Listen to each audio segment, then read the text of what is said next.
शोभे सौम्यमुखारविन्द हसतु नेणेयमी वर्षता वाणी छे महिमा भरी मृदुवळी हय्ये हरि धारता योगी राज प्रमुखजी हृदयथी जेना गुणे રીજતા વંદો સંત મહંત સ્વામી ગુરુને કલ્યાણકારી સદા.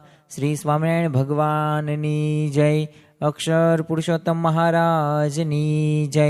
ગુણાતીતાનંદ સ્વામી મહારાજની જય. પ્રમુખ સ્વામી મહારાજની જય. પ્રગટ ગુરુ હરિ મહંત સ્વામી મહારાજની જય. સુરત અક્ષરધામ મહોત્સવની જય. દરેક દિવ્ય હરિભક્તોને જય સ્વામી નારાયણ. આજના પ્રવચનનો વિષય આમ તો જીવનની દરેક પરિસ્થિતિની અંદર એ આપણી સાથે બનતી દરેક ઘટનાની અંદર કે આપણે કોઈક ધંધો કરતા હશું કે કોઈક વ્યવસાય કરતા હશું કે કોઈક નોકરી કરતા હશું કે પછી આધ્યાત્મિક માર્ગની અંદર આપણે આગળ વધતા હશું. આમ તો આપણે લોકની અંદર આપણે એક કર્તવ્ય છે કે આપણે અર્થ ઉપાર્જન કરીને આપણા ઘરના દરેક સભ્યનું આપણે ભરણ પોષણ કરવું. પણ સાથે સાથે એના કરતાં પણ વિશેષ એક આપણને જોવા મળે છે કે આપણો એક ઉદ્દેશ છે. ગુણાતીતાનંદ સ્વામીએ પણ પોતાની વાતની અંદર કહ્યું છે કે આપણે તો એક નિશાન રાખવું કે અક્ષરધામમાં જવું છે. આવો એક સંકલ્પ રાખવાનો છે. તો આ સંકલ્પ સાથે જો આપણે આ લોકનું પણ થોડુંક બેલેન્સ રાખીશું અને થોડુંક આધ્યાત્મિક માર્ગની અંદર પણ આપણે બેલેન્સ રાખીશું તો આ બેલેન્સના લઈને સંતુલનના લીધે આપણે આધ્યાત્મિક માર્ગે પણ આગળ વધી શકીશું અને આ લૌકિક માર્ગે પણ આપણે શાંતિથી આપણે આપણું નામ સ્મરણ સાથે ભજન સ્મરણ સાથે ભક્તિ માર્ગની અંદર આપણે એકાંતિક ધર્મ સિદ્ધ કરી શકીશું. તો આજે ખાસ આપણા જીવનની અંદર એક અંતરમાં એક શાંતિ રહે અને દરેક પ્રશ્નનું એક સમાધાન થાય તો એના માટે આપણે ગુણાતીતાનંદ સ્વામીની એ પ્રકરણ 3ની એ 48ની વાતનું આપણે આજે નિરૂપણ સાંભળવાનું છે. ખરેખર તો આ વાતની અંદર ગુણાતીતાનંદ સ્વામીએ દરેક પ્રશ્નનું સમાધાન આપી દીધેલું છે અને જો આ પ્રમાણે આપણે સૌ કોઈ આપણે અનુકરણ કરીએ, આ નિયમોનું અને આજ્ઞા પાલન પ્રમાણે આપણું જીવન વ્યતીત કરીએ તો ખરેખર જીવનમાં બનતી કોઈ પણ ઘટના કે કોઈ પણ સમસ્યા કે કોઈ પણ પરિસ્થિતિ એ કોઈ પણ દુઃખનો પ્રસંગ હોય ને એમાં પણ આપણે સ્થિર રહી શકીએ. તો ગુણાતીતાનંદ સ્વામી પ્રકરણ 3ની અંદર 48ની વાતની અંદર શું કહે છે અને દરેક હરિભક્તોએ આ વાતને નિત્ય એક વખત વિચારવી. કારણ કે આ વાતમાં જ એક સામર્થ્ય જોવા મળે છે, એક સત જોવા મળે છે કે જે આ વાતને આપણે ધારીએ અને જો આ પ્રમાણે આપણે વિચારીએ, એક થોડુંક મનન અને ચિંતન કરીશું તો ખરેખર આપણા દરેક પ્રશ્નનું સમાધાન થશે.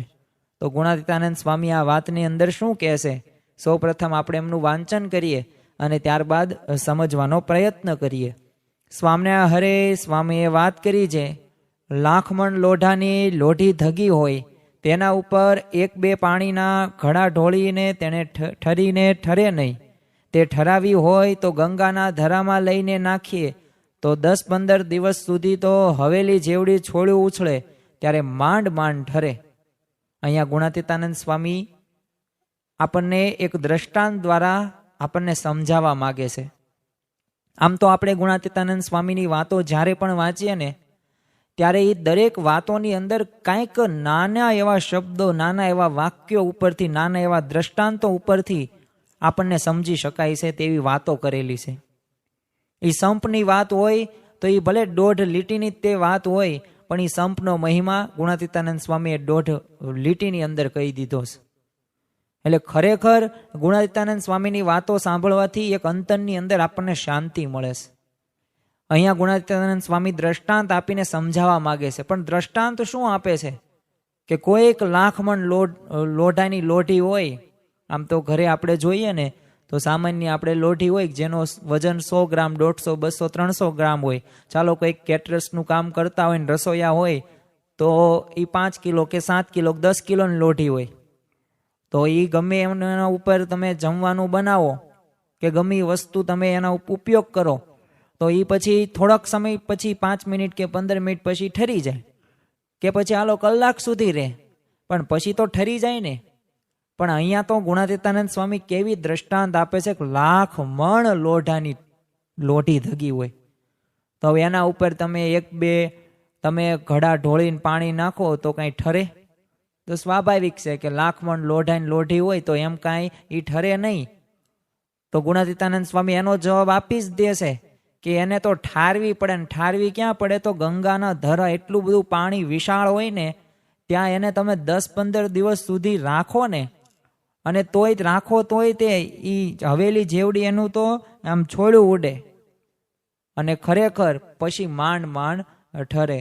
અને હવે ગુણાતીતાનંદ સ્વામી આ વાતની અંદર આગળ કહે છે કે તેમ પંચ વિષય કરીને તો જીવ ધગી જાય છે, તેને 1-2 દિવસ રહીને જાણે જે ટાઢો કરી જાઓ એમ ટાઢો થાય નહીં, ને જેને ટાઢો કરવો હોય તેને તો 10-15 દિવસ સુધી તો ફેર ચડ્યો હોય તે ઉતરે, ત્યારે વાત માહી પેસે, પછી થોડુંક ટાઢું થાય, ને સાધુ પાસે આવે છે ને તેને કોઈ વાતની કસર રહે નહીં. અહીંયા ગુણાતીતાનંદ સ્વામી એક જીવની એક અવળાઈ દર્શાવે છે કે આ પંચ વિષય કરીને જીવ રહ્યો ને એ અનંત જન્મોથી ધગી ગયેલો છે. આ કાંઈ 1-2 દિવસની અંદર શાંત નહીં થાય, પરંતુ જો સંત સમાગમ કરશે 15-20 દિવસ સુધી તો ફેર જે ચડ્યો હશે ને અનંત જન્મોથી એ થોડોક ઓછો થશે અને પછી તાઢું થશે.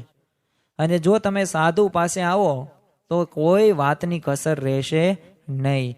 લોકની અંદર પણ શાંતિ રહેશે અને પરલોકની અંદર પણ તમે સુખિયા થશો. તો આ વાતની અંદર એક ગુણાતીતાનંદ સ્વામી ઉદાહરણ દ્વારા, દ્રષ્ટાંત દ્વારા આપણને મર્મની વાત સમજાવે છે. અને ખરેખર આ પંચ વિષયોથી જીવ ધગી જ ગયો છે, કારણ કે એ પાછળનો મુખ્ય આશ્રય એમનો એ જ છે કે આપણે આ પંચ વિષય પ્રત્યે અનંત જન્મોથી આ રાગ છે ને જે આસક્તિ છે ને જે વાસના આપણને વળગી છે ને એના લીધે એક જ પ્રશ્ન થાય છે કે જે ભગવાન ભજવાનું સુખ જે આવવું પડે ને એ ભગવાન ભજવાનું સુખ આવતું નથી.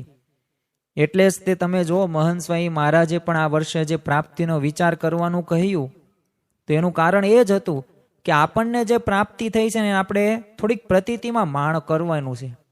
પ્રાપ્તિને પ્રતીતિમાં પરિવર્તિત કરો. અને ખરેખર એમને જો પ્રતીતિ કરી છે, એમને જે અનુભવ કર્યો છે એ અનુભવ આપણને આપવા માગે છે. અને આપણે કમનસીબી કરી શકતા નથી, એ આપણે આજ્ઞાનું પાલન નથી કરતા, તો પછી આપણને એનું ફળ પણ પ્રાપ્ત થતું નથી. તો ખરેખર આ પંચ વિષયોમાંથી આસક્ત શિવી આપણે વાસનાથી ના લીધે ભગવાનનું એ સુખ આવતું નથી. 32 ભાતના પકવાનો હોય, દાળ ભાત હોય, જલેબી હોય, પાપડ હોય, દાબેલી હોય, પીઝા હોય, બધી પ્રકારની મીઠાઈઓ હોય, અને એની અંદર કોઈક વ્યક્તિએ કોઈક બાળકે એક મુઠ્ઠી ભરીને કાંકરા નાખી દીધા હોય તો તમને એ સુખ આવે નહીં ખાવાનું. ભલે ગમે એટલી વસ્તુઓ હોય છતાં સુખ ન આવે. તો એવી જ રીતે આપણને મનુષ્ય દેહ મળ્યો છે, તો આ મનુષ્ય દેહનો સાચું ફળ રૂની ભગવાનની પ્રાપ્તિ છે. આપણું આત્યંતિક કલ્યાણ કરવાનું છે, અને આપણને સુખ નથી આવતું તો આપણે આ પંચ વિષયોમાં આસક્ત હશું. એ આપણા સ્વભાવો કે વાસનાની અંદર આપણે ગરકાવ કરી ગયા હશું તો એના લીધે આપણને સુખ નહીં મળ્યું હોય. શ્રીજી મહારાજ પણ વચનામૃત ગઢડા અંત્યના 38મા વચનામૃતમાં કહે છે, અને 6 વાના મહારાજ આ વચનામૃતની અંદર સમજાવે છે કે જો આ 6 વાના જે મુમુક્ષ કે જે હરિભક્ત કે જે જીવને હશે ને એને કોઈ દિવસ એ જીવતો હશે લોકની અંદર ત્યારેય સુખી નહીં થાય, અને મરીને સુખ એને ક્યારેય પ્રાપ્ત નહીં થાય. અને આ 6 વાના એટલે કયા વાનાની વાત કરે છે મહારાજ? તો પહેલું જ વાનાની વાત કરે છે કે એક દ્રવ્યાદિકનો લોભ. જો જેને જાજુ પૈસા ભેગા કરવાની વૃત્તિ હોય, લોભ હોય ને, તો એને ભગવાનમાં એ સુખ ન આવે. આજે તમે જુઓ કરોડોપતિ અબજોપતિ ઘણા બધા હશે, અને એનું પૈસા પણ એની પાસે ઘણા બધા હશે, પણ ભગવાન એ ભજી નહીં શકે, એની પાસે સમય નહીં હોય. શા માટે? અમુકને એમાં દ્રવ્યાદિકનો લોભ પણ જોવા મળે છે. એક બીજું મહારાજ કહે છે આ જ વચનામૃતની અંદર કે તમે સ્ત્રીને વિશે બેઠિયા ઉઠિયાની તમે વાસના રાખશો. કારણ કે જો ખરેખર એક પ્રકારની વૃત્તિ તમારામાં એમાં ચોંટી જાય ને તો ભગવાન તરફ તમારી વૃત્તિ ન રહે.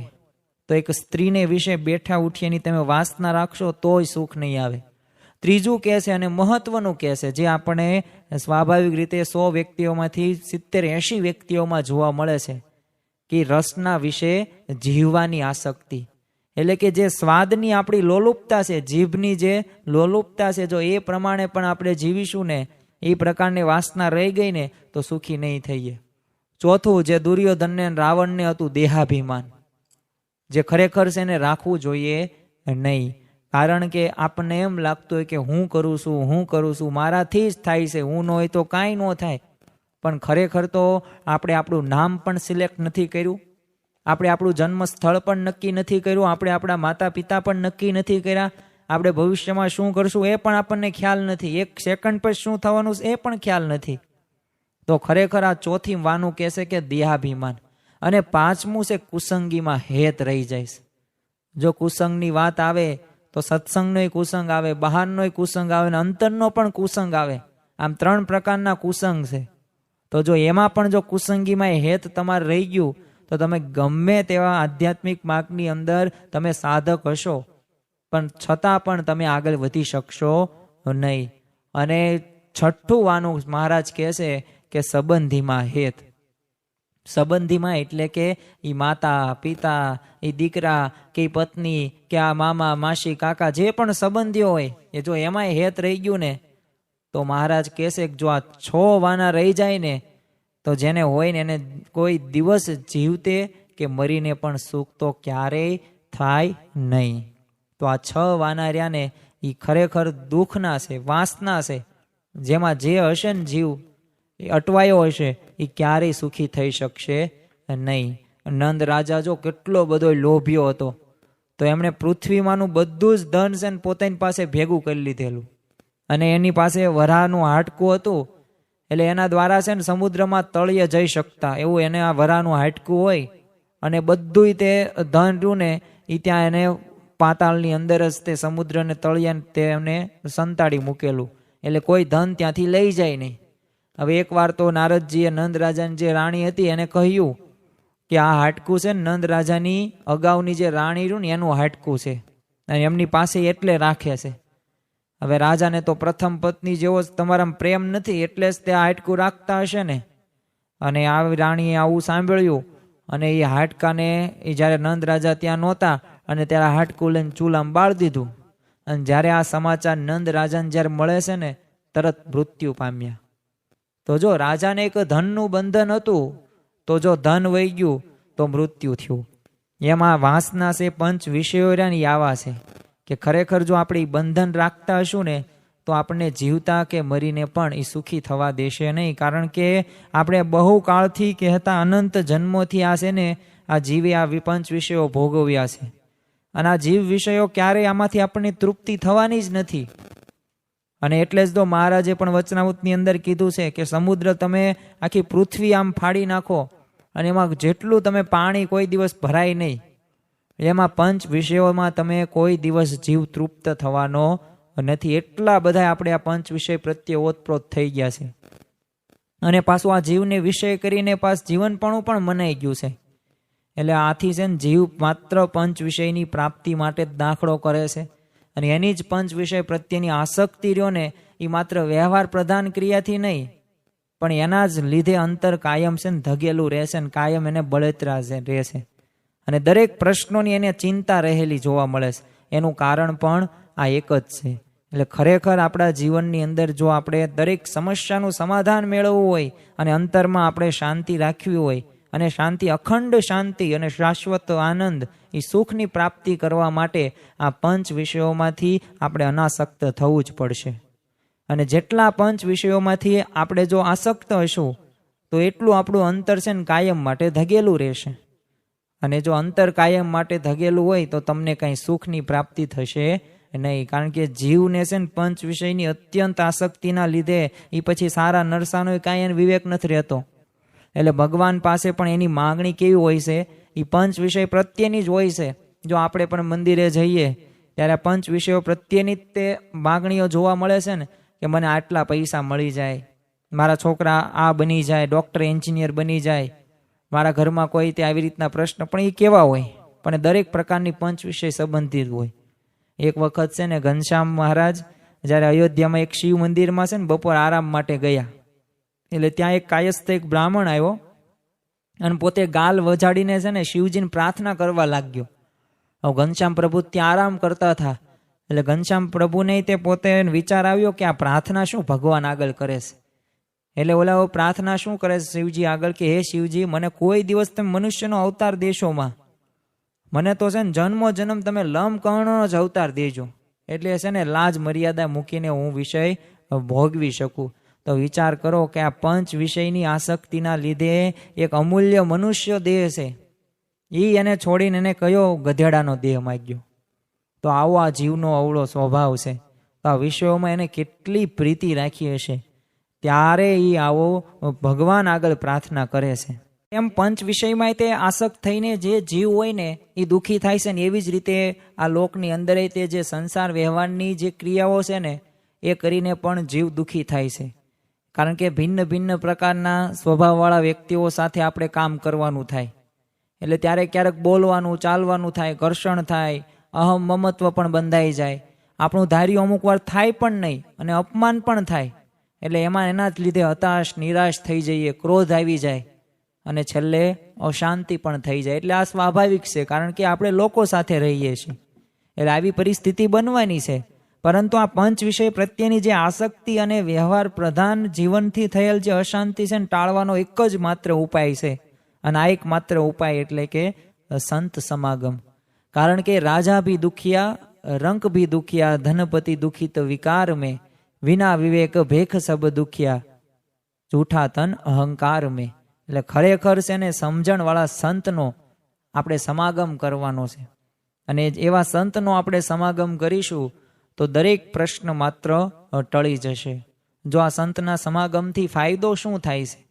તો આ સંત સમાગમ કરવાથી એક સત્સંગથી આપણા અંતર અંદર સાચી સમજણ આવશે, અને સમજણથી જ કોઈ પણ વ્યક્તિ સુખી થશે, કારણ કે એનાથી ધીરજ આવશે.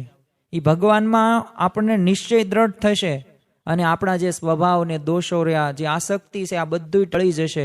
કારણ કે એક વખત ભગવાનનો નિશ્ચય થઈ જાય એટલે ભગવાન સર્વ કરતા છે, સર્વના નિયંતા છે, તારણ હારણ છે.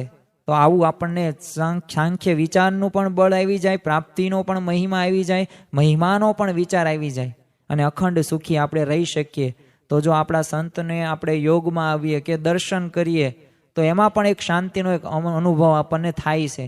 સન 2016ની અંદર જ તે મુંબઈમાં એક મોટી કંપનીના માલિક પોતે મહંત સ્વામી મહારાજના દર્શન કરવા માટે પધારેલા, અને દર્શન બાદ એમણે પોતાનો અનુભવ જણાવેલો કે मैंने महंत स्वामी जी के प्रथम बार दर्शन किए, परम शांति हो गई. तो जो खरेखर आवा दरेक जे हरिभक्तो होय के मुमुक्षु होय के गुण भावी होय के हरिभक्त अमुक होय पण नहीं, तो एमणे पण महंत स्वामी महाराजनो જ્યારે દર્શન કર્યા છે, એમને એક સ્પર્શ માત્રથી એ દરેક પ્રશ્નનું એમને સમાધાન પણ થઈ ગયેલું છે, અને એક શાંતિનો અનુભવ થયો છે. સન 2017માં તે કેટસ્કિલ, હવે અમેરિકા ખાતે મહંત સ્વામી મહારાજ વિરાજમાન હતા, અને સાંજે મહંત સ્વામી મહારાજ એક જળાશય પાસે વોકિંગ કરતા હતા, એટલે ત્યાંથી એક પસાર થયેલો એક ન્યુયોર્કનો એક ભાવિક હતો.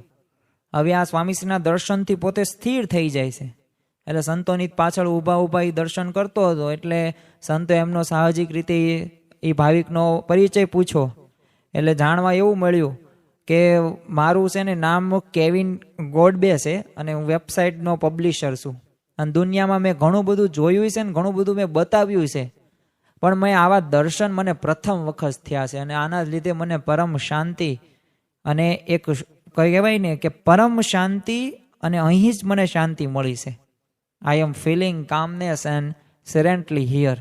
તો ખરેખર જો આવા અનુભવો ઘણા બધા હરિભક્તોને થયા છે, અને ભાવિકોને પણ થયા છે.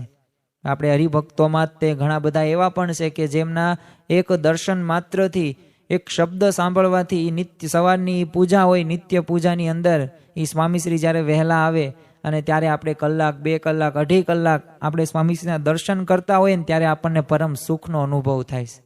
આપણને લોકના જે પ્રશ્નો છે, એ લોકના જે કાર્યો છે ને, એ બધાય તે ઘૂંસાઈ જાય છે. ટૂંકમાં એક સાચા સંતના દર્શનથી છે ને પૂર્વ ક્યારેય તમે અનુભવ્યું ન હોય ને એવી શાંતિ તમને પ્રાપ્ત થાય છે. કારણ કે શાશ્વત શાંતિ, કાયમી શાંતિ માટે એક આંતરિક રૂપાંતરણ થવું જરૂરી છે.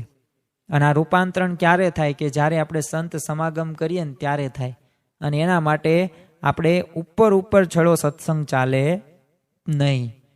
કોઈ વિદ્યાર્થીને સાયન્સની અંદર અભ્યાસ કરતો હોય અને ડૉક્ટર બનવાનું સપનું હોય ને બી ગ્રુપ લીધું હોય, તો એ ખાલી દરરોજ 15 મિનિટ જ વાંચે તો એમ કાંઈ ડૉક્ટર થાય નહીં. તો એમ છે ને, આપણે પણ સત્સંગ ખાલી કરતા હોય કેવા ખાતર, દેખાડવા ખાતર, લાભ લેવા માટે, પણ એમ કાંઈ સત્સંગમાંથી સુખ મળે નહીં. યોગીજી મહારાજ તો કહેતા કે આ સત્સંગનું જે સુખ રહ્યું ને કેસર કેરી જેવું છે, પણ એ નથી લઈ શકતા. તો એનું એક આપણું કારણ છે કે આપણે એ પ્રમાણે કોઈ કરી નથી શકતા. એટલે ખરેખર આપણા જીવનની અંદર આ જરૂરી છે કે આપણે ઉપરનો સત્સંગ નહીં, પણ થોડોક આપણે વધુ કોઈ પણ માહિતી તમારે સમજવી હોય ને તો ડીપમાં જવું જરૂરી છે. વિસ્તૃત તમારી પાસે માહિતી હોય ને તો એ તમે બધા એંગલથી તમે જોઈ શકો. વસોનાથ તે તુલસીભાઈ હતા, હવે એમને પણ અંતરમાં ઈચ્છા રહેતી કે આ મારા પુત્ર જે વાઘજીભાઈ છે ને, એટલે એનો પુત્ર વાઘજી, એટલે એનું નામ કાયમ માટે એને થતું કે આને અંતરમાં અખંડ શાંતિ રહેશે. એટલે પિતાને શું લાગ્યું કે આ મારા છોકરા જેવી મને શાંતિ થઈ જાય કેવું સારું. એટલે ગુણાતીતાનંદ સ્વામીને તો વિનંતી કરી કે તમે વસો પધારો અને તમારો સમાગમનો લાભ આપો. એટલે આવી વિનંતી કરી એટલે ગુણાતીતાનંદ સ્વામી વિનંતીથી વસો પધાર્યા. હવે તુલસીભાઈએ સ્વામીશ્રીને દર્શન કર્યા અને કથા સમયે જ તેમને છે ને વ્યવહાર સાંભળે. અને ગુણાતીતાનંદ સ્વામી 1-2 દિવસ સુધી કીધું હમણાં હું આવું છું, અને પછી દુકાને જાય ફરી પાછા મંદિર આવે. અને પાછું સ્વામીશ્રીને શું કીધું કે તમે દયા કરો, આ 2-3 દિવસ નહીં, 4-5 દિવસ હજી વધુ રહ્યો, અને જો તમે 7-8 દિવસ તો રહેશો ને તો મારા દીકરા વાઘજી જેવું મને ઢાઢું થશે. અને ત્યારે ગુણાતીતાનંદ સ્વામીએ એમને કહ્યું કે એમ કાંઈ 2-3 દિવસમાં કાંઈ ટાઢું થાય નહીં, અને આ તમારું વ્યવહારમાં તમારી એટલી બધી આસક્તિ છે ને તો એના લીધે થશે જ નહીં. અને સ્વામીશ્રીને આગળ પૂછ્યું પ્રશ્ન એમને, તમારી ઉંમર કેટલી થઈ અત્યારે? એટલે તુલસીભાઈ કહે કે 72 વર્ષની થઈ. અને સ્વામીશ્રીએ કીધું કે આ 72 વર્ષના ચૈત્ર વૈશાખ માસમાં આ તાપથી તમારું હૈયું એટલું બધું ધગી ગયું છે ને કે 1-2 વાતોથી તમારું શાંત જ નહીં થાય. જેમ લાખમણ લોઢાની લોઢી ધગી હોય ને, એના ઉપર કાંઈ પાણીના 1-2 ઘડા ઢોળવાથી ટાઢું ન થાય. એ તો ગંગાના ધરામાં માંડ 2 મહિને ટાઢી થાય. એમ તમે આ ઘડી 2 ઘડી એ સત્સંગમાં તમે અહીંયા બેસો અને પછી એમ કાંઈ ટાઢું થાય નહીં. તમારે તો વ્યવહારમાં તમે આસક્ત થઈ જશે. તો આપણે પણ જો તુલસીભાઈની જેમ આપણે પણ શાંતિ જોઈએ છે, પણ પંચ વિષયમાં આપણને આટલા બધા આસક્ત હોય છે ને તો રાત દિવસ આપણે વ્યવહાર કરીએ ને તો શાંતિ ક્યાંથી થાય? પછી બોટાદના શિવલાલ શેઠની જ વાત કરીએ તો એમને પણ આવું જ હતું. એમના પિતાશ્રીને પણ એક વખત આ શિવલાલ શેઠને કહે છે કે મને તારું જેવું શાંતિ મને ધ્યાન કરતા શીખવાડ ને. એટલે શિવલાલ શેઠે શું કીધું કે હું તો છે ને પેલા આખા બોટાદનું બધું તે ભસ્મ કરી નાખું, બાળ નાખું, અને રાખ કરીને ઉપર ઢગલા ઉપર બેસું છું, અને પછી હું ધ્યાન કરું છું. તો એના પિતા કે ના ના, એવું મારે ધ્યાન શીખવું નથી. તો જો આ ખરેખર જો ધ્યાન કરવામાં આપણે આ સાંખ્ય વિચાર રાખવાનો છે, અને સાંખ્ય વિચારની સાથે સાથે ભગવાનનું કર્તૃત્વ પણ એ માનવાનું છે કે આપણને જે ભગવાનને સત મળ્યા છે એ ખરેખર એ આપણને પ્રાપ્તિ બહુ મોટી થઈ છે. પ્રમુખ સ્વામી મહારાજ અને મહંત સ્વામી મહારાજ પણ ઘણી વખત આપણને આ પ્રાપ્તિની વાતો, અને મહંત સ્વામી મહારાજે તો એમ જ કીધું છે કે આ તમારા જે પ્રશ્નો રહ્યા ને, આ જે વ્યવહારના પ્રશ્નો, આ બધા ધૂળના ઢેફા જેવા છે, અને આપણને જે બધાની પ્રાપ્તિ થઈ છે ને હિમાલય જેવી થઈ છે. તો જો આવો થોડોક વિચાર દરરોજ કરીએ તો કાયમ માટે પ્રશ્નોનું સમાધાન થઈ જાય. એટલે અંતરમાં ટાઢું કરવું હોય ને તો શ્રદ્ધાપૂર્વક આપણે સંતનો સમાગમ કરવો પડશે. અને શ્રદ્ધાપૂર્વક સંત સમાગમ એટલે કેવો? તો આપણે સ્થૂળ રીતે સમાગમ કરવાનો છે ને આંતરિક રીતે સમાગમ કરવાનો છે. કારણ કે જો કોઈ પણ ખોરાક હોય ને, તમને સારામાં સારું જમવાનું કે પણ તમે એમાં રસપૂર્વક તમે જમો નહીં ને, તો જે તત્વો અને જે વૈજ્ઞાનિક રીતે જે સંશોધન કર્યું છે કે એમ બધા તત્વો તમારામાં આવે નહીં, કારણ કે તમારું ધ્યાન બધે છે અને તમે ખાવશો ખાલી સ્થૂળ દ્રષ્ટિએ. પણ તમે એ રસપૂર્વક ચાવીને ખાઓ અને સ્વાદ લઈને જમો ને તો એનું યથાર્થ ફળ મળે. એમ જો બાહ્ય રીતે તો આપણે કરીએ છીએ, પણ આંતરિક રીતે કરવું જરૂરી છે.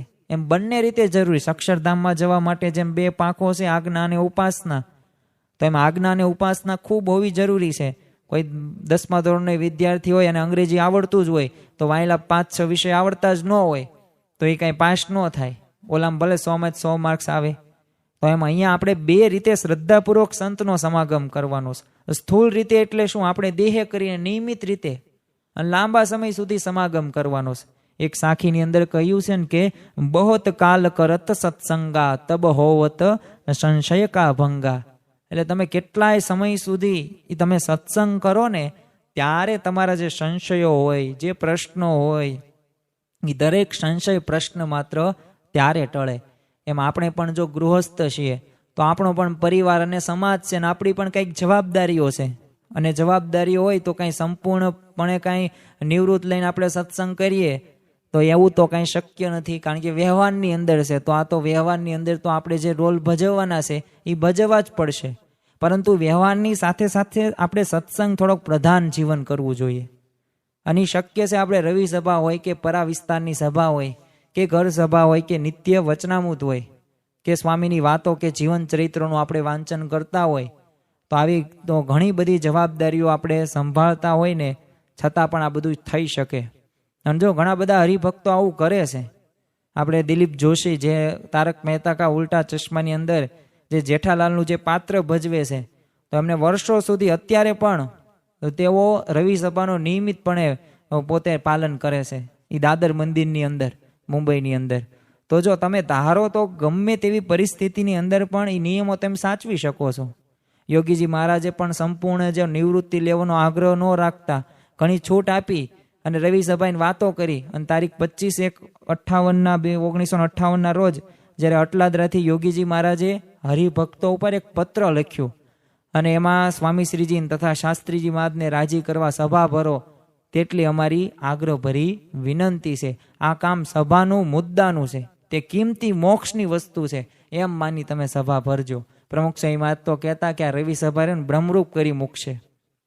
યુવક સભા હોય કે બાળ સભા હોય કે શિશુ સભા હોય કે સંયુક્ત સભા હોય કે રવિ સભા હોય, દરેક સભાની અંદર એ આપણને જ્ઞાન મળવાનું છે. અને જીવનની અંદર અજ્ઞાન જ્યારે દૂર થશે ને એ ક્યારે દૂર થશે? જ્યારે જ્ઞાન હશે ને તો અજ્ઞાન દૂર થશે. બાકી જ્ઞાન વિના અજ્ઞાન દૂર થવું અઘરું છે. એમ આપણા જીવનની અંદર તે અજ્ઞાન હશે તો અજ્ઞાનને દૂર કરવા માટે સામા પક્ષે આપણે જ્ઞાન મેળવવાનું છે.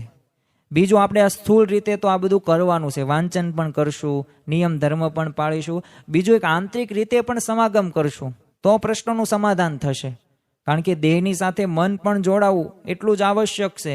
કોઈ વિદ્યાર્થી હોય કે કોઈ ધંધાદારી વ્યક્તિ કોઈક શીખવા જાય છે તાલીમમાંથી, તો હવે એ 5 કલાક સુધી સાંભળે જ છે ખાલી સામે શિક્ષક કે ગુરુ કે જે ટ્રેનર છે તેનું, અને કાંઈ જીવનમાં કાંઈ ઉતારતો જ નથી અને યાદ જ નથી રાખતો તો કાંઈ ફેર નથી પડવાનો. એમ સત્સંગ વખતે તે નોકરી ધંધા કે પરિવારના વિચારો કરીએ અને મોબાઈલ ફોનમાં આપણું મન હોય અને ઘરે જઈને હવે મારે તો સમયે પહોંચવું પડશે, તો પછી ભગવાન અને સંતના શબ્દો અંતરમાં ક્યારેય સ્થિર નહીં થાય. અને જો ભગવાન અને સંતના શબ્દો સ્થિર નહીં થાય ને ત્યાં સુધી શાંતિ પણ નહીં રહે. એમ સત્સંગમાં તે આપણે મનને જોડીને સભા ભાવથી અને વિશ્વાસપૂર્વક આપણે અને તીવ્રતાથી સમાગમ કરીએ ને તો આ પાછું બહુ મોટી સિદ્ધિ હાંસલ થઈ શકે એમ છે. અને એ તીવ્રતા રાખવી જ પડશે. એ વિશ્વાસપૂર્વક એ ભાવથી કાર્ય કરવું જ પડશે. જો જે પણ કાર્ય ભાવથી થાય ને એમાં ભગવાન સાથ આપે છે. આમ તો શાસ્ત્રોની અંદર 3 પ્રકારે કાર્યો કરવાની રીત કરી છે અને વ્યક્તિ 3 રીતે કાર્ય કરે છે. એક તો હાથ પગથી કામ કરે છે, જેમાં મજૂરી કામની આપણે બધું સેવા કરીએ સ્થૂળ દ્રષ્ટિએ. બીજું એક મનથી થાય એટલે બુદ્ધિથી આપણે કામ કરવી છીએ. અને ત્રીજું રહ્યું ને એ સર્વોત્તમ કોટીનું આ કામ કહેવાય અને એ છે હૃદયથી થતું કામ.